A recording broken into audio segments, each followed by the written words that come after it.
네, 오늘 요한복음 3장 1절부터 21절 본문이고요. 거듭나야 하는 사람들 네 번째 시간이고 마지막 시간입니다. 예수님은요, 니고데모에게 사람이 거듭나지 아니하면 하나님의 나라를 볼 수 없느니라 라고 그렇게 선포하심으로써요, 이 니고데모를 포함해서 모든 사람이 거듭나야 한다라는 것을 아주 분명하게 말씀을 하셨습니다. 니고데모에게는 놀랍기도 했을 거고요. 어쩌면 억울하기도 한 그런 말씀이었을지도 모릅니다. 하나님 나라에 들어가기 위해서 사람이 할 수 있는 것이 실제로 전혀 없다라는 것을 알고서 인정해야 한다라는 그 사실은요, 그동안에 정말로 바리새인으로서 또 이스라엘의 선생으로서 또 사내들인의 공회원으로서 최선을 다해서 살아왔을 그 니고데모에게는 이해할 수 없는 말씀이기도 했고요. 한편으로는 이해가 됐다고 하더라도 받아들이기 어려운 그런 말씀이었을 겁니다. 차라리 방탕하게 살고 탐욕적으로 살고 누가 봐도 죄인 같은 그런 삶을 산 사람이라면 자기 스스로도 자기 삶을 되돌리고 싶었을 거고요. 그런 사람이라면 오히려 예수님의 이 말씀이 이해하고 받아들이기는 더 쉬웠을 겁니다. 그런 사람은요, 당연히 자신이 하나님 앞에서 의롭다, 조금도 의롭다라고 그렇게 생각하지는 않았을 것이기 때문에 그렇습니다. 그런데 이 니고데모 같은 사람은 그렇지 않습니다. 자기가 하나님처럼 거룩하다 그렇게 생각하지는 않았을 거예요. 당연히 그렇게까지 생각하지는 않았을 텐데 상대적으로 다른 사람보다는 나은 삶을 살았던 것이 분명하기 때문에 자기가 그런 상태에 있다라는 것을 인정하기가 쉽지 않았을 겁니다.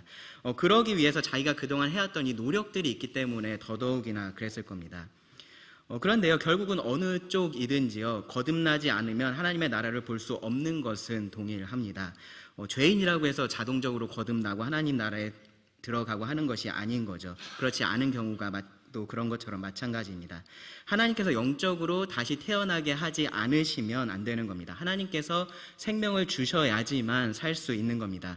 광야에서 하나님의 심판을 받아서 그 불뱀에 물려서 죽어가던 그 이스라엘 백성들이 어떤 노력으로도 살 수 없었고 오직 하나님의 말씀에 따라서 그 장대에 달린 놋뱀을 바라봤을 때만 살 수 있었던 것처럼 그렇게 나를 구원하기 위해서 십자가에 달리신 예수 그리스도를 바라볼 때, 예수 그리스도를 믿을 때 죄인은 살 수가 있습니다. 영생을 얻을 수가 있습니다.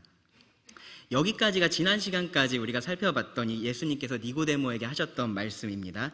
이후로는요, 니고데모가 등장하지도 않고요, 그 뒤에 말씀들을 봐도요, 이 니고데모가 특정되지 않습니다. 그러니까 너라고 그렇게 표현이 된다거나 하지를 않습니다. 그래서 이 오늘 본문인 16절부터 21절의 이 말씀이 이 니고데모와 예수님의 대화에서 예수님께서 직접적으로 하신 말씀을 계속해서 기록한 것인지 아니면 성령님께서 지금까지의 내용을 조금 더 분명하게 하시려고 요한을 통해서 추가적으로 기록을 하신 말씀인지에 대해서는 이견이 있습니다. 어떤 차이인지 아시겠어요? 예수님께서 직접 하신 말씀인지 아니면 성령님께서 요한을 통해서 기록하게 하신 말씀인지 그 부분에 대해서 이견이 있다라는 겁니다. 그런데 어느 쪽을 택하든지요, 그것이 이 본문의 중요도를 다르게 만들지는 않습니다. 니고데모도 그렇고요, 우리도 그렇고 예수님께서 14절 15절에서 하신 말씀, 모세가 광야에서 뱀을 든 것 같이 인자도 들려야 하리니 이는 그를 믿는 자마다 영생을 얻게 하려 하심이라. 바로 이 말씀의 의미를 우리는 조금 더 확실하고 정확하게 이해할 필요가 있고요, 오늘 본문이 바로 그렇게 우리가 할 수 있도록 도와줍니다. 그리고 여기에서 우리는 이 성경이 말하는 복음의 핵심이 무엇인지도 발견할 수가 있습니다. 오늘은 이 거듭남의 결과에 대해서, 왜 거듭나야 하는지에 대해서 말씀을 나누겠습니다. 오늘 본문에서 예수님은요, 이 거듭남의 결과에 대해서 분명하게 말씀을 하심으로써 왜 거듭나야만 하는지를 이 니고데모에게 다시 한번 강조하신다라고 볼 수 있습니다. 니고데모에게 도전하신다라고 볼 수 있습니다. 간단히 말해서 이 거듭남의 결과는요, 16절에서 말씀을 하는 것처럼 멸망하지 않고 영생을 얻는 겁니다. 하나님이 세상을 이처럼 사랑하사 독생자를 주셨으니 이는 그를 믿는 자마다 멸망하지 않고 영생을 얻게 하려 하심이라. 사실 지금까지 예수님은요, 니고데모에게 거듭나지 아니하면 하나님의 나라를 볼 수 없다라는 이 명제 안에서 거듭남에 대한 부분을 계속해서 강조해서 말씀을 하셨었던 겁니다. 이 하나님 나라를 보는 것에 대해서는 따로 구체적으로 말씀을 하신 것이 없으세요. 그러니까 이 거듭남의 결과에 대해서는 따로 언급을 하지 않으셨던 겁니다. 사실 니고데모에게 있어서는요, 그 말이 무엇을 의미하는지 굳이 설명할 필요가 없었을 겁니다. 니고데모에게 있어서는요, 그것이 하나님의 나라를 볼 수 없다라는 것이 굉장히 충격적인 그러한 사건이었을 것이기 때문에 그렇습니다. 그런데요, 누군가에게는요, 그것이 정말로 별것 아닌 것처럼 그렇게 들릴 수도 있습니다. 하나님 나라를 볼 수 없고 그 나라에 들어갈 수 없다라고 해도 뭐 적당히 괜찮은 곳에 살 수 있지 않을까, 그렇게 생각할 수도 있다라는 거죠. 사실 많은 사람들이 굉장히 이렇게 막연한 생각을 가지고 살아가고 있습니다. 이 막연한 생각을 가지고 있기 때문에 거듭나야 한다라는 생각을 잘 하지를 못합니다. 하나님 나라에 들어갈 확신도 없는데 그렇다고 해서 뭔가 큰일이 날 것 같지는 않은 거죠. 천국에는 뭔가 정말로 괜찮은 그런 사람들만 갈 것 같고요. 상위권에 있는 사람들이죠. 그런 사람들만 갈 것 같고, 지옥은 정말로 악한 사람들만 갈 것 같은 겁니다. 그리고 나 같은 사람, 평범한 사람인 거죠. 그렇게 뛰어나지도 않고 그렇게 악하지도 않은 그냥 평범한 나 같은 사람은 그냥 그 중간 어디쯤에 있을 것 같은 그러한 생각을 가지고 있는 겁니다. 뭐 그렇게 어디서 배운 것도 아니에요. 그렇게 들은 것도 아닙니다. 그냥 막연하게 그런 생각을 가지고 있고요. 굳이 고민하지도 않습니다. 그래서 적당히 사는 것으로 만족을 합니다. 내세가 없더라도 별로 손해볼 게 없고, 혹시 내세가 있더라도 최악은 면할 수 있는 그 정도의 상황에서 살아가는 겁니다. 교회 안에 이런 모호하고 막연한 생각을 가지고 있는 사람들이 있습니다. 하나님도 계시다라고 말을 하고요, 천국도 있다라고 말을 하고 지옥도 있다라고 말은 하는데 정작 천국에 갈 그러한 기쁨의 확신도 없고요, 지옥에 갈 수도 있다라는 그런 두려움의 절망 같은 것도 없습니다. 그냥 어떻게 될지 모르는 그런 내세에 대해서 생각하지 않고요, 그냥 지금을 더 중요하게 생각을 합니다. 이 땅에서의 삶이 중요한 거죠. 어쨌든 교회는 잘 나오고 있고 교회에서 하라는 것들 그래도 잘 하고 있으니까 마치 내세에 대해서 보험은 들어놓은 것처럼 그렇게 생각을 하면서 그렇게 사는 겁니다. 혹시 이 말씀을 듣고 계신 여러분들 중에서 그런 막연한 생각을 가지고 계시다면요, 하나님께서, 이 예수님께서 말씀하신 거듭남의 결과에 대해서 여러분 주목을 하시고요, 정신을 차리셔야 됩니다. 15절에서는요 예수님께서 이렇게만 말씀을 하셨어요. 그를 믿는 자마다 영생을 얻게 하려 하심이라. 근데 16절을 보면요 약간 표현이 달라졌습니다. 앞에 뭐가 붙었습니다. 뭐라고 하셨냐면은 멸망하지 않고 영생을 얻게 하려 하심이라 라고 말씀을 하셨습니다. 그러니까요, 하나님 나라를 볼 수 없는 이 니고데모를 비롯한 우리 모든 사람들, 거듭나지 않은 사람들, 거듭나야 하는 사람들은요, 그래도 각자의 노력한 그 정도에 따라서 적당히 괜찮은 곳에 가서 영원히 살게 되는 것이 아니라 멸망한다라고 예수님 말씀을 하신 겁니다. 우리 삶의 모습이라는 것은 굉장히 다양합니다. 다들 다른 모습을 가지고 살아갑니다. 그런데 영적인 측면에서 보면 정확히 둘로 나뉘어져 있다라고 말할 수 있습니다. 그리고 그 삶의 결과도 정확히 둘로 나뉘어져 있다라고 말할 수 있습니다. 거듭난 삶과 그렇지 않은 삶이 있는 겁니다. 그리고 그 결과로서 영생과 멸망이 있는 겁니다. 예수님 이렇게도 말씀하셨어요. 마태복음 7장 13절 14절을 보시면 좁은 문으로 들어가라. 멸망으로 인도하는 문은 크고 그 길이 넓어 그리로 들어가는 자가 많고, 생명으로 인도하는 문은 좁고 길이 협착하여 찾는 자가 적음이라. 세상에는요 두 길밖에 없습니다. 넓은 길이 있고요, 좁은 길이 있습니다. 그리고 넓은 길은 반드시 멸망으로 인도를 하고요, 좁은 길은 반드시 생명으로 인도를 합니다. 우리는요 이 두 길 중 하나에 속해 있고요, 이 둘 중에 한 끝에 도달을 하게 됩니다. 멸망이든지 생명이든지 둘 중에 하나라는 거예요. 그 중간 어디는 없다라는 겁니다. 다른 결과는 없습니다. 그러니까요, 예수님께서 니고데모에게 네가 거듭나지 않으면 하나님 나라를 볼 수 없다라고 말씀하셨을 때 그 말씀이 의미했던 것은 뭐냐면요, 그래도 그 정도는 나쁘지 않아가 아닌 거예요.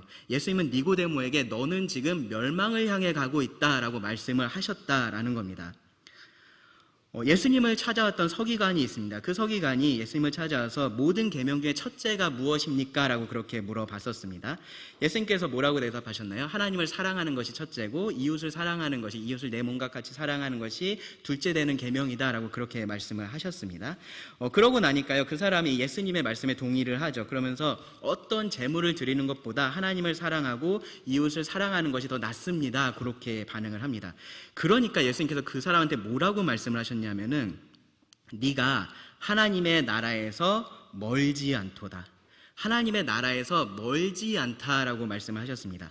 와, 하나님의 나라에서 멀지 않으니까 좋은 건가요? 여러분 좋게 들리시나요? 하나님의 나라에서 멀지 않다. 그렇지 않습니다. 하나님 나라에 들어가지 않으면요, 그 문 앞에 있든지 그 문 앞에서 수천 킬로미터 떨어진 그곳에 있든지 똑같습니다. 똑같이 멸망하는 겁니다.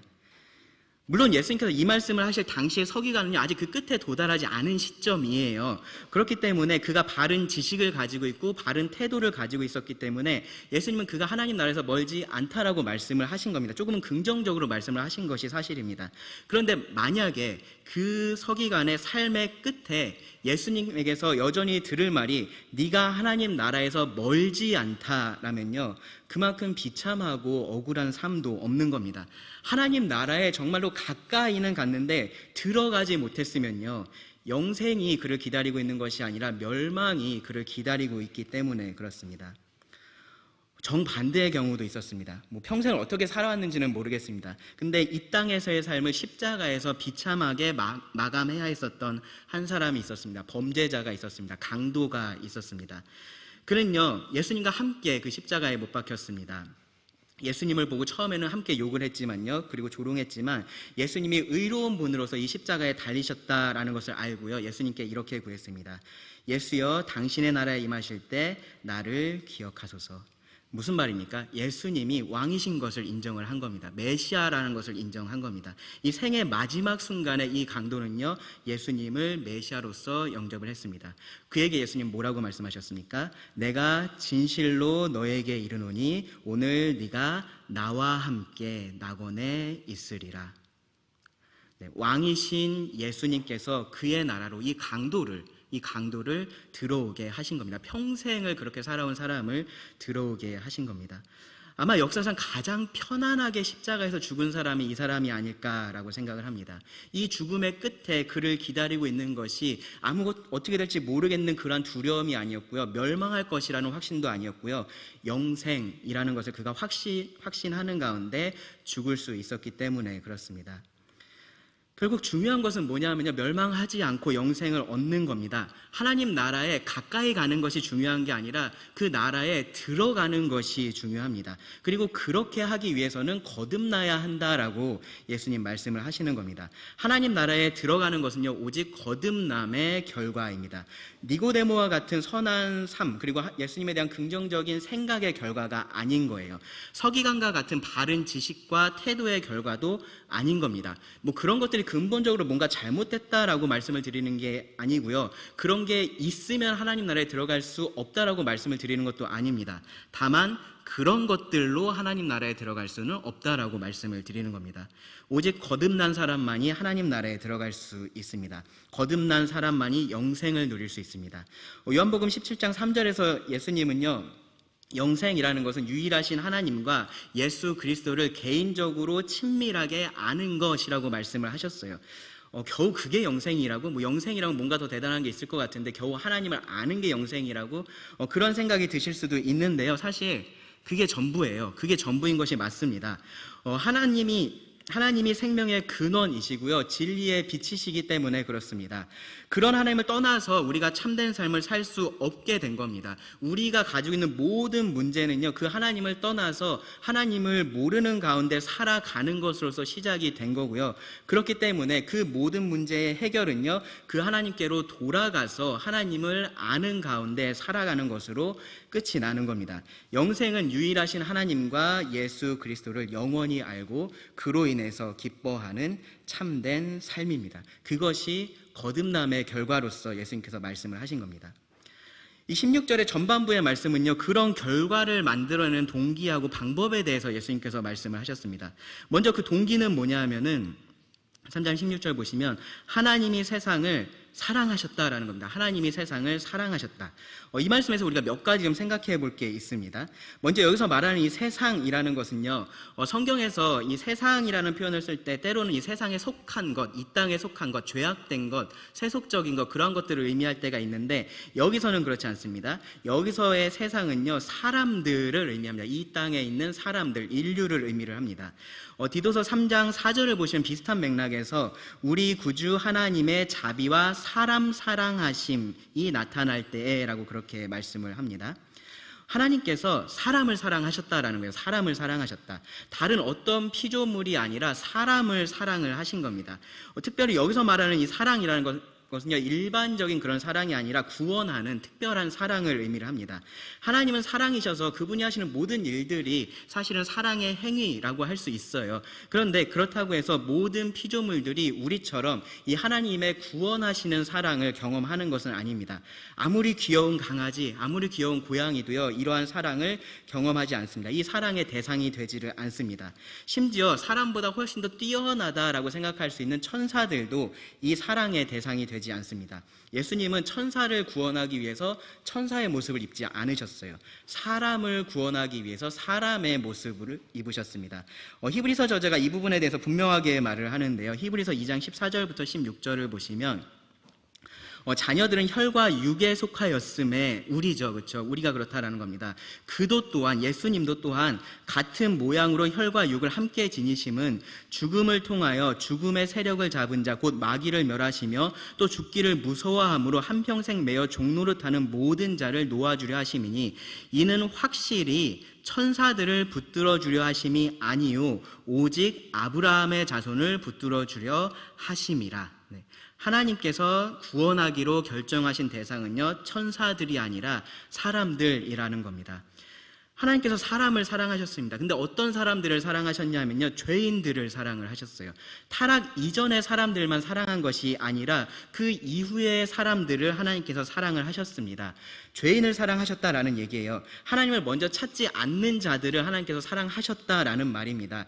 자신을 창조한 하나님께 감사하지도 않고요, 오히려 하나님의 존재도 부정하려고 하는 그 사람들을 하나님께서 사랑하셨다라는 말입니다. 하나님을 부정하고 스스로 하나님이 되려고 하는 그 사람들을 하나님께서 사랑을 하셨습니다. 그래서요, 이 사랑은 우리의 선택이 아니라 하나님의 선택입니다. 하나님의 선택입니다. 하나님은요, 사람들을 사랑하지 않기로 선택하실 수도 있으셨습니다.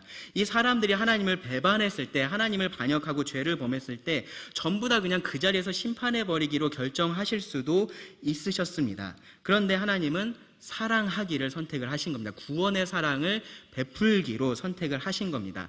사람이 사랑스러워서 그런 게 아니라요, 하나님께서 사랑하기를 선택하신 겁니다. 그리고요, 이 사랑에는 차별이 없습니다. 하나님은 성별이나 나이에 상관없이 사랑하셨습니다. 민족도 상관하지 않으셨고요, 신체 조건도 상관하지 않으셨습니다. 지식도 상관없고요, 인격도 상관이 없습니다. 앞서 봤었던 이 서기관과 강도의 예를 여러분 생각해 보세요. 사람이 얼마나 착실하게 잘 살았는지, 얼마나 선하게 살았는지도 관계가 없습니다. 하나님은 세상을 사랑하셨습니다. 차별 없이, 조건 없이 주권적으로 사랑을 하셨습니다. 이것이 하나님의 사랑입니다. 이것이 하나님의 사랑의 크기라고 말을 할 수 있습니다. 사랑받는 대상의 수가 이 하나님의 사랑의 크기를 말해주는 것이 아니라요, 바로 사랑받는 그 대상이 어떤 자들인지, 어떤 존재들인지가 이 사랑의 크기를 말해줍니다. 하나님께서 단 한 사람만 사랑하셨다라고 해도요, 이 사랑은 크고 위대한 사랑입니다. 왜냐하면 절대로 사랑할 수 없는 대상을 하나님께서 사랑하셨기 때문입니다. 이 하나님의 구원하시는 사랑을 받은 자들 중에 누구도 그런 사랑을 받을 만한 자격이 있는 사람이 없습니다. 하나님께서 심판이 아닌 이 사랑을 선택하셨다라는 그 사실 외에는요, 이 사랑에 어떤 이유도 없습니다. 그런데 여기서 끝이 아니에요. 예수님은요, 하나님이 세상을 이처럼 사랑하셨다라고 하시면서요, 이 사랑의 방법을 통해서 이 사랑의 정도를 또 말씀을 하십니다. 뭐냐면요, 그것은요, 독생자를 주실 정도의 사랑이었습니다. 독생자를 주실 정도의 사랑. 하나님께서 사람을 사랑하기로 선택하시고요, 그리고 그 사랑을 나타낼 방법으로서 선택하신 것이 바로 하나님의 아들, 그 유일하신 분을 우리에게, 그리고 우리를 위해서 주시는 거였습니다. 이것이 하나님의 사랑의 크기를요, 무한히 확장을 하는 사실입니다. 하나님은요, 어떠한 손해나 희생도 없이 그냥 우리를 사랑하신 게 아닌 거예요. 그냥 저 멀리서 마법의 지팡이 같은 거 이렇게 휘둘러가지고 우리를 구원하거나 그렇게 하지 않으신 겁니다. 그렇게 하고자 하셨으면 그렇게 하실 수도 있으셨겠죠. 하나님은 말씀으로 세상을 만드신 분이시잖아요. 우리를 구원하시는 것이 그렇게 수고로운 것이 될 이유가 없습니다. 그런데 하나님은요, 굳이 우리를 찾아오셨습니다. 우리와 같은 모습으로 우리를 찾아오셨습니다. 왜 그렇게 하셨냐면요, 우리에게 그 사랑을 보여주기 위해서 그렇게 하셨습니다. 우리가 그 사랑을 정말로 눈으로 보고 경험할 수 있게 하시려고 그렇게 하셨습니다. 증명하기를 원하셨기 때문입니다. 우리가 그 사랑을 보고 정말로 알기를 원하셨습니다. 요한일서 4장 9절을 보시면 하나님의 사랑이 우리에게 이렇게 나타난 바 되었으니 라고 말씀을 합니다. 하나님의 사랑이 우리에게 나타난 겁니다. 보여진 겁니다. 드러난 겁니다. 하나님이 자기의 독생자를 세상에 보내심은 그로 말미암아 우리를 살리려 하심이라. 네, 그렇게 하기 위해서, 우리에게 그 사랑을 보여주시기 위해서 우리와는 다르신 그 하나님께서 우리와 같이 되신 겁니다. 그렇게 우리에게 생명을 주기 위해서 생명이신 하나님, 하나님의 독생자 예수님께서 죽으셨던 겁니다. 이것이요, 하나님께서 거듭남을 통해서 영생을 우리에게 주시려고 선택하신 방법입니다. 그리고 17절 말씀은요, 예수님께서 다시 한번 이 땅에 오신 그 목적을 밝히 말씀을 하십니다. 하나님이 그 아들을 세상에 보내신 것은 세상을 심판하려 하심이 아니요 그로 말미암아 세상이 구원을 받게 하려 하심이라. 네, 여기서 굳이 세상을 심판하려 하심이 아니요라는 이 말씀이 추가된 이유는요, 그것이 이 유대인들이 메시아가 할 일로서 계속해서 기대해 왔던 것이기 때문에 그렇습니다. 구약에 예언된 이 말씀도 분명히 이루어질 겁니다. 메시아가 심판의 주로서 이 땅에 오실 겁니다. 우리가 지금 그 말씀 배우고 있잖아요, 그렇죠? 계시록을 통해서 우리가 계속해서 보고 있는 것이 바로 이 예수님께서 다시 오셔서 이 땅을 심판하실 왕으로서 오시는 그 장면입니다. 그런데 2000년 전에는 아니었던 거예요. 처음에 오셨을 때는 그런 목적으로 오시지 않았다라는 겁니다. 그때는 구원하기 위해 오셨습니다. 내가 온 것은 양으로 생명을 얻게 하고 더 풍성히 얻게 하려는 것이라 라고 예수님께서 말씀을 하셨습니다. 하나님의 그 구원하시는 사랑을 나타내서 보여주시고요, 그리고 그 사랑으로 인해서 예수님을 믿는 자들은 누구나 다 영생을 얻게 하시려고 예수님이 이 땅에 오셨다라는 겁니다. 여러분, 이것이 우리가 말하는 복음입니다. 우리가 선포해야 될 복음입니다. 성경이 말하고 있는 구원이 바로 이것입니다. 복음은요, 우리의 죄에서 시작을 합니다. 멸망받아야 할 우리의 상태에서 시작을 하는 겁니다. 그리고 그런 우리를, 그렇게 멸망받아 마땅한 우리를 하나님께서 사랑하기로 선택하신 그 은혜로 이어지는 겁니다. 그리고 그 사랑을 독생자 예수 그리스도를 통해서 나타내 보이시는 것으로 이어집니다. 그리고 죄인인 우리 앞에 이 하나님의 놀라운 초청장이 펼쳐지는 겁니다. 그 초청장에 뭐라고 적혀 있냐면요, 예수 그리스도를 믿는 자마다 멸망하지 않고 영생을 얻는다라고 쓰여 있습니다. 어떤 죄인이든지 상관이 없습니다. 믿는 자는 멸망하지 않고 영생을 얻습니다. 선하게 산 사람이 멸망할 수 있고요, 도리어 악하게 산 사람이 영생을 얻을 수도 있는 겁니다. 믿기만 한다면요. 이것이 아이러니처럼 들리고 역설적으로 들립니다. 그래서 어떤 사람들은요, 이것을 잘 받아들이지를 못합니다. 어떻게 하나님이 그렇게 불공정할 수 있느냐라고 말을 해요. 이렇게 열심히 산 사람을 어떻게 하나님께서 심판하실 수 있고, 어떻게 저렇게 악한 사람을 하나님께서 구원하실 수 있느냐, 그들에게 영생을 줄 수 있느냐, 그것을 받아들이지를 못합니다. 여전히 자기 의에서 벗어나지를 못했기 때문에 그렇게 말을 하는 겁니다. 여전히 하나님 앞에서 사람이 자기가 무언가를 할 수 있다라고 생각해서 그렇게 말을 하는 겁니다. 영적인 무지와 교만함 때문에 할 수 있는 말입니다. 절대적인 재판관이신 그 하나님 앞에서요, 누구도 선하게 살지 못합니다. 어떤 사람도요, 하나님 앞에서 선하다, 내가 선하게 살았다라고 말할 수 없습니다. 모두가 죄인이고요, 심판받아 마땅한 자들입니다. 18절 보세요. 그를 믿는 자는 심판을 받지 아니하는 것이요 믿지 아니하는 자는 하나님의 독생자의 이름을 믿지 아니함으로 벌써 심판을 받은 것이니라. 여기 믿지 아니하는 자들에 대해서 뭐라고 예수님 말씀하셨냐면은 벌써 심판을 받았다라고 하세요. 믿지 않는 사람도 행복하게 잘 살고 있어 보이지만 앞으로 어쨌든 언젠가는 심판을 받을 것이 확실하니까 심판받은 거나 마찬가지야, 그렇게 말씀하시는 것이 아닙니다. 실제로 하나님의 독생자의 이름을 믿지 않는 사람은 심판을 받았습니다. 유죄 선고를 받았다라는 말입니다. 모든 사람이 태어나면서 다 이 부류에 속해 있습니다. 죄인으로 태어나서 죄를 지으면서 산다라는 얘기예요. 누구도 하나님 앞에서 도덕적으로 중립적인 상태에 있지 않습니다. 중립적인 상태에 있어서 죄를 선택할 수도 있고 악을 선택할 수도 있고 그렇지 않다라는 거예요. 모든 사람이 이미 죄인으로 태어납니다. 니고데모가 하나님 나라에 들어가기 위해서 그가 할 수 있는 일이 없다라고 말씀을 드렸어요. 그가 멸망하기 위해서 어떠한 일도 할 필요가 없다라고 말을 할 수 있다라는 겁니다. 죄에 대한 결과는 사망이다라는 것 하나님께서 처음 사람 아담에게 이미 다 말씀하셨습니다. 니고데모뿐만 아니라요, 우리 모두가 바로 이미 심판을 받은 자들입니다. 이미 죄인으로서 하나님의 법정에서 선포된 자들이다라는 겁니다. 뭐만 남아있는 겁니까? 형의 집행만 남아있는 거예요. 3장 36절을 보시면 비슷하게 이런 말씀이 있습니다. 아들을 믿는 자에게는 영생이 있고 아들에게 순종하지 아니하는 자는 영생을 보지 못하고 도리어 하나님의 진노가 그 위에 머물러 있느니라. 여기 보시면요, 하나님의 진노가 그 위에 머물러 있다라고 말을 합니다. 믿지 않는 그 순간부터 진노가 그 위에 떨어지는 것이 아니라요, 원래부터 진노가 그 위에 있었던 거고요, 순종하지 않는 자들에게는 그 진노가 계속해서 남아있다라는 말입니다. 기본적으로는요, 하나님의 진노가, 하나님의 심판이 죄인인 모든 사람들에게 주어져 있습니다. 예수님을 믿는 자가 그 진노와 심판에서 벗어나게 되는 것일 뿐입니다. 누구도 중립의 상태에 있지 않은 겁니다. 처음부터 그렇습니다. 애초에 넓은 길에 우리가 다 서 있다라는 말이에요.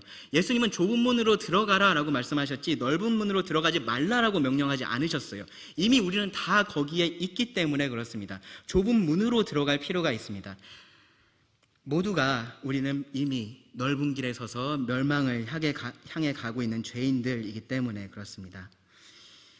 14절에서 예수님께서 사용하셨던 그 예시를 가져와서 말씀을 드리면요, 우리는 모두 광야에서 불뱀에 물려서 이미 죽어가고 있는 상태라는 거예요. 한 사람도 빠짐없이 다 물려서 죽어가고 있는 겁니다. 그냥 어떻게 잘 피해서 불뱀에 안 물리면 살 수 있고 그런 상태가 아닌 겁니다. 좀 덜 물리면 괜찮고 그런 것도 아닌 거예요. 우리는 다 죽어가고 있고요, 우리를 구원할 구원자가 필요합니다. 우리를 살려줄 사람이 필요한 겁니다. 우리는 모두 넓은 길을 따라서 멸망으로 가고 있고요, 거기서 생명으로 인도하는 좁은 길로 들어가서 그 좁은 길을 따라가야 되는 그러한 상황에 있는 사람들입니다. 우리 모두가 거듭나야 하는 사람들인 겁니다.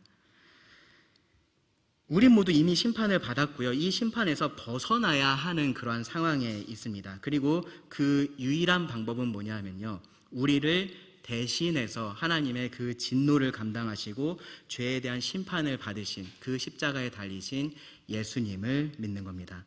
하나님께서 그것을 위해서 우리에게 주신 이 예수님을 믿지 않는다면요, 당연히 그 결과로서 얻을 수 있는 구원, 영생 얻을 수 없습니다. 누구도 억울하게 멸망하지 않습니다. 누구도 우쭐대면서 영생을 얻지 못합니다. 믿는 자마다 하나님께서 사랑으로 주신 예수 그리스도를 통해서 멸망하지 않고 영생을 얻기 때문에 그렇습니다. 여기 예수님의 표현에서 또 한 가지 주목할 만한 것이 있어요. 뭐냐면요, 예수님은 믿는 자를 말씀을 하실 때요, 계속해서 현재형을 사용을 하셨다라는 거예요. 믿는 자, 그러니까 믿은 자 혹은 믿었던 자와 같은 그런 과거형을 사용하지 않으셨고요, 혹은 믿을 자와 같은 미래형도 사용을 하지 않으셨습니다. 우리는 이런 표현 많이 써요. 믿고 구원받았다. 그렇죠? 우리는 믿고 구원받았다라는 표현을 많이 사용을 합니다. 실제적으로요, 그 구원받게 하는 그 믿음이라는 것은요, 그런데 과거의 단회적인 어떠한 결정으로 말할 수 있는 것이 아니다라는 것을 우리가 예수님의 이 표현을 통해서 알 수 있습니다. 무슨 말이냐면요, 구원을 받는 것은 단회적으로 일어나는 일이 맞습니다. 하나의 사건입니다. 그런데 그 구원받는 믿음이라는 그 믿음 자체는 계속되어야 한다라는 거예요. 어느 순간에 한번 믿었다고 되는 것이 아니다라는 겁니다.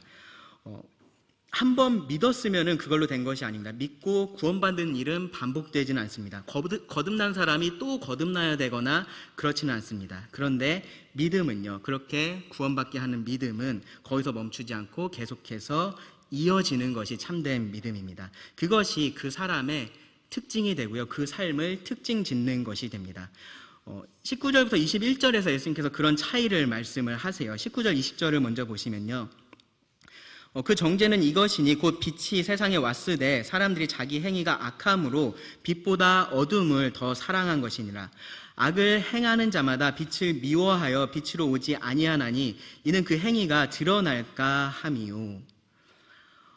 여기서 예수님은요, 믿는 자와 그렇지 않은 자의 차이를 말씀하시기 위해서요, 이번에는 어떤 표현을 사용하셨냐면은 사랑하는 자와 미워하는 자의 차이를 말씀을 하십니다. 예수님께서 말씀하시는 이 세상에 온 빛은 예수님 자신이죠, 그렇죠? 예수님 스스로 나는 세상의 빛이다 라고 말씀을 하셨고요. 요한은요 1장 9절에서 예수님을 참 빛, 그 세상에 와서 각 사람에게 비추는 빛이라고 그렇게 표현을 했습니다. 예수님이 빛이십니다. 그리고 그런 예수님은요 진리의 빛을 비추십니다. 이 땅에 오셔서 사람들에게 진리의 빛을 비추셔서요 사람들의 행위를 드러내십니다. 사람이 하고 있는 그 일을 드러내신다라는 거예요. 악은 악으로서 드러내시고 선은 선으로서 드러내십니다. 이것이요 19절에서 말하는 정죄의 의미예요. 예수님은 이 빛을 통해서 사람들의 참된 모습을 드러나게 하십니다. 구분하게 하십니다. 예수님에 대한 사람들의 반응은 둘 중에 하나입니다. 빛이신 예수님에 대한 반응이 두 가지로 나눠집니다. 예수님에게서 멀어지든지 아니면 반대로 예수님에게로 나아오든지입니다. 빛에서 멀어지려는 자의 그 마음에 대해서 예수님은요 그들이 빛보다 어둠을 더 사랑한다라고 말씀을 하셨어요. 빛보다 어둠을 그들이 왜 사랑하냐 하면요 자기 행위가 악하기 때문이다 라고 또 말씀을 하십니다. 그들은요 그들의 그 악한 행위가 드러나기를 원하지는 않아요. 그런데 동시에 그런 행위를 계속 하고 싶어 하기는 합니다. 그들의 행위가 죄로서 드러나기를 원하지 않기 때문에 그것을 감추려고 합니다. 그래서 그것을 감출 수 있는 어둠을 더 사랑한다라는 겁니다. 빛을 미워합니다. 그래서 빛으로 나아오지를 않습니다. 결국 죄인이 원하는 것은요 그들의 특징은 뭐냐 하면 계속해서 죄를 짓는 것입니다. 죄를 짓기 원하는 마음이 그 안에 있다라는 겁니다. 그렇다고 해서 이 죄인들이요 믿지 않는 자들이 언제나 가장 악한 일을 찾아서 그런 일만 계속한다라는 그런 의미는 아니에요. 그들은 하나님의 진리를 원하지 않고요 자신들의 진리를 원한다라는 말입니다. 그러기 위해서 하나님의 빛을 거부합니다. 그것을 부정합니다. 어두운 세상을 원합니다. 죄가 죄인지 모르는, 누구도 모르는 그런 세상을 원하는 겁니다. 거짓을 진리로 말하는 그러한 세상을 원합니다. 우리가 그런 세상에서 살아왔고요 또 그렇게 살고 있습니다. 우리가 그들 중에 하나였습니다. 그리고요 아무것도 모르면서 그렇게 더 깊은 어둠을 향해서, 멸망을 향해서 가고 있었다라는 겁니다. 그것이 믿지 않는 자의 특징입니다. 그런데 하나님께서 거듭나게 하시고 그 빛을 비추셔서 눈을 뜬 자들이 있습니다. 그들은요 빛으로 나옵니다. 그들은 거짓이 아니라 진리를 따릅니다. 21절을 보시면 진리를 따르는 자는 빛으로 오나니 이는 그 행위가 하나님 안에서 행한 것임을 나타내려 함이라 하시니라. 계속해서 진리를 따르는 자들입니다. 그러기 위해서 빛으로 나아오는 자들입니다. 요한일서의 표현을 빌리면요 빛 가운데 행하는 자들인 거죠. 빛 가운데 행하는 자들입니다. 빛 가운데 사는 겁니다. 전혀 죄를 짓지 않는 삶을 말하고 있는 것이 아니에요. 죄를 짓기도 하지만 그것을 원하지는 않는 겁니다. 그것을 당연한 것으로 받아들이며 그 삶의 일부로서 가지고 있지는 않다라는 겁니다. 죄를 죄라고 인정을 한다라는 겁니다. 죄를 부정하지 않습니다. 진리를 알기 원하고요 거짓을 버리기 원합니다. 그렇게 해서 이 모든 것들이 하나님 안에서 행한 것, 하나님을 통해서 행한 것이다 라는 것을 그들이 나타냅니다. 하나님께서 그들에게 빛을 비추셨고 그 안에 새로운 생명을 창조하셨습니다. 이제는 거듭난 자로서 거듭난 자의 삶을 살아가는 것을 이렇게 나타내는 겁니다. 예수님을 믿는 자로서 하나님을 사랑하는 자로서의 삶을 삽니다. 니고데모가 이 말씀을 듣고 있었을 겁니다. 그리고 다시 한번 이 말씀에 충격을 받았을 겁니다. 생각해보세요. 니고데모가 그 삶에 단 한 번이라도 자기가 어둠을 사랑한다라고 생각한 적이 있을까요? 자기가 죄를 원한다라고 생각한 적이 있을까요? 그러지 않았을 겁니다. 스스로 하나님 나라에 들어갈 수 있다라고 확신하지는 못했을지라도 자기는 죄를 사랑하거나 어둠을 사랑하지는 않는다라고 생각을 했을 겁니다. 그런데요, 친히 모든 사람을 아시는 예수님은 이 니고데모도 잘 아셨습니다. 안타깝지만 거듭나지 않은 니고데모는 어두움에 속해 있고요, 어두움을 사랑하는 죄인이었습니다. 그가 얼마나 많은 것을 이루었는지 상관없습니다. 그는 여전히 어둠을 사랑하는 죄인입니다. 그는 거듭나야 됐고요, 예수님은 지금 그에게 그가 거듭날 수 있도록, 거듭나는 하나님의 은혜를 입을 수 있도록 지금 빛을 비추고 계시는 겁니다. 그 찬란한 빛을 이 한 사람에게 비추고 계시는 겁니다. 그리고요, 지난 시간에 우리가 살펴봤던 것처럼요, 결국은 이 니고데모가 빛으로 나왔습니다. 진리를 따르는 그의 삶은요, 그의 행위가 하나님 안에서 행한 것이다 라는 것을 나타냈습니다. 하나님께서 그 안에서 역사하신 겁니다. 그를 거듭나게 하셔서요, 그에게 영생을 허락하신 겁니다. 우리가 이제 이 말씀을 다 살펴봤습니다. 그리고 이제 이 말씀은요, 니고데모가 아니라 우리 자신에게 말씀을 합니다. 거듭나야 할 사람들인 우리들에게 동일하게 말씀을 합니다. 제가 처음에도 말씀을 드렸었던 것처럼요, 둘 중 하나에 우리는 속해 있습니다. 영생에 속해 있든지 멸망에 속해 있습니다. 빛에 속해 있지 않다면 여러분 어둠에 속해 계신 겁니다. 누구도 그 중간 어디에 있지 않습니다. 회색지대에 있지 않습니다. 여러분 어디에 속해 계십니까? 여러분 지금 삶이 괜찮으실 수 있습니다. 지금 충분히 행복하다라고 그렇게 생각하실 수 있습니다. 하나님 없어도, 영생의 소망 같은 거 없어도 딱히 지금 아무 문제 같은 거 느끼지 못하는데 굳이 내가 거듭날 필요 있냐, 그런 생각 하실 수도 있습니다. 그런데요, 방금 했던 이 말을 여러분 가만히 생각해 보세요. 모든 생각의 중심에 지금이 있습니다. 지금 이 땅이 있습니다. 정말로 지금은 어쩌면요 괜찮을지도 몰라요. 그런데 지금이 전부가 아니라는 것이 문제입니다. 지금 이후의 삶이 있습니다. 이 땅 이후의 삶이 있습니다. 죽음 이후의 삶이 우리에게 있습니다.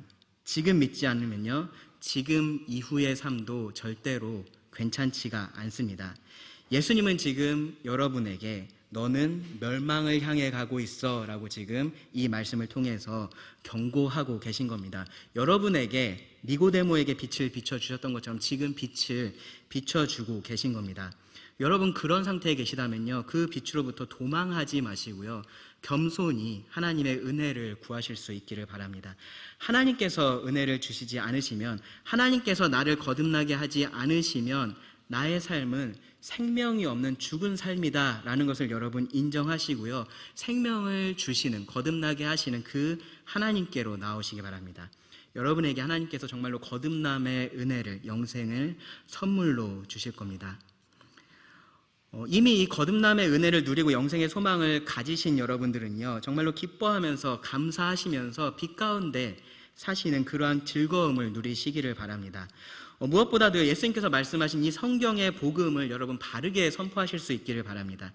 하나님께서 세상을 이처럼 사랑하사 독생자를 주셨으니 이는 그를 믿는 자마다 멸망하지 않고 영생을 얻게 하려 하심이라. 이 말씀은요 너무나 유명한 말씀이고요, 정말로 많은 사람들이 전도할 때 이 말씀을 사용을 합니다. 그런데 이 말씀의 첫 부분만 사용을 해요. 하나님께서 당신을 사랑하십니다. 하나님께서 당신을 사랑하십니다. 그렇게 말하면서 반쪽짜리 복음을 전합니다. 잘못된 복음을 말을 합니다. 하나님께서 당신을 사랑하셔서 당신의 사업이 잘 되게 하실 것이다 라고 말을 합니다. 하나님께서 당신을 사용하셔서 당신이 시험을 잘 볼 거다 라고 얘기를 하고요, 당신이 좋은 직장에 들어갈 거다 라고 말을 해요. 하나님께서 당신을 사랑하셔서 당신이 힘든 상황 속에 있어서도 위안을 얻을 수 있을 거다 라는 얘기를 합니다. 하나님께서 당신을 사랑하셔서 그 하나님 믿으면 더 좋은 내가 될 수 있고 더 진취적인 사람이 될 거다 라고 이야기를 합니다. 하나님이 독생자를 우리에게 주신 이유는요, 우리가 그렇게 되게 하려고 하신 것이 아닙니다. 거듭남의 결과가 뭐였습니까? 영생입니다. 영생. 하나님을 아는 것입니다. 우리는 말로는 이런 복음을 전하지 않을지도 모릅니다. 그런데 어쩌면요, 우리의 삶으로 이런 복음을 선포하고 있을지도 모릅니다. 우리가 이런 것들을 더 중요하게 생각하면서 우리의 삶에서 기뻐하고 슬퍼할 때 우리를 보고 있는 그 우리 주변의 사람들은요, 저것이 복음인가 보다라고 그렇게 생각을 하게 될 겁니다. 성경에서 말하는, 교회에서 말하는 그 복음이라는 것도 결국 이 땅에서 잘 먹고 잘 사는 건가 보다라고 그렇게 생각을 하게 될 겁니다. 하나님은요, 우리가 멸망하지 않고 영생을 얻게 하시려고 이 모든 일을 하셨습니다. 그렇게 하시려고 독생자를 우리들에게 주셨습니다. 하나님을 알고 하나님을 기뻐하면서 그 영원 속에서 풍성한 삶을 살아가게 하시려고 우리를 거듭나게 하셨습니다. 그러니까요, 여러분, 눈에 보이는 그러한 일들로 인해서 일희일비하지 마시고요. 그런 복음을 여러분 전하지 마시기 바랍니다. 우리의 차거나 미지근한 삶으로 이 귀한 복음을 흐리게 하지 마시고요. 이 복음을 가리지 마시기 바랍니다. 우리는 영원한 것을 바라고요. 그 영원을 이미 시작한 사람들입니다. 이미 그 영원을 살아가기 시작한 사람들입니다. 거듭나야 하는 사람들이었는데요, 이제는 거듭난 사람들이 되었습니다. 그러니까요, 이제는 그 합당한 삶을 살아야 됩니다. 그렇게 해서 우리의 삶을 영원히 바꿔놓은 이 복음, 그리고 이 복음을 주신 우리를 사랑하신 하나님, 그리고 그 모든 것을 위해서 이 땅에 오셨던 예수님을 우리가 높이 선포해야 될 겁니다. 기도하고 말씀을 마치겠습니다. 하나님, 우리를 사랑하셔서 독생자 예수님을 보내주시고 우리로 멸망하지 않고 영생을 얻게 하여 주셔서 감사합니다. 이 기쁨의 소식이 이 말씀을 듣는 모두에게 기쁜 소식이 되기를 원합니다. 누구도 심판에 이르지 않기를 구합니다. 여전히 빛을 미워하고 어둠 가운데 살아가기 원하는 자들의 마음을 하나님께서 열어주시기를 간구합니다. 하나님께서 이미 구원의 은혜를 베푸신 자들에게도 이 복음이 계속해서 그 삶 가운데서 역사하기를 구합니다. 진리를 따르는 그 삶을 통해서 하나님의 구원의 빛이 더욱더 밝히 비춰지기를 구합니다. 이 은혜와 사랑에 감사하며 기뻐하며 살아갈 수 있기를 원합니다. 들은 모든 말씀을 주님께 의지하오며 예수님의 이름으로 기도드립니다.